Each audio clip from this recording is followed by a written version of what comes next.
Price எல்லாம் தேவனுக்கு மகிமை உண்டாவதாக. சங்கீதம் 118 6-8 வசனங்களை பார்ப்போம்.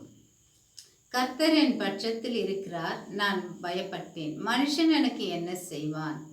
எனக்கு அனுகூலம் பண்ணுகிறவர்கள் நடுவில் கர்த்தர் என் பட்சத்தில் இருக்கிறார். என் சத்துருக்களின் சரிக்கட்டுதலை காண்பேன். மனுஷன் நம்புவதை பார்க்கிலும் கர்த்தர் பேரில் பற்றுதலாய் இருப்பதே நலம். இந்த நாளிலே நமக்கு அனுகூலம் செய்வது, நன்மை செய்வது கர்த்தர் நம்ம நடுவில் இருக்கும்போது நாம் எதற்கும் பயப்பட தேவையில்லை. மனுஷனை நம்புவதை பார்க்கிலும் கர்த்தரை நம்புவதே நலமாயிருக்கிறது.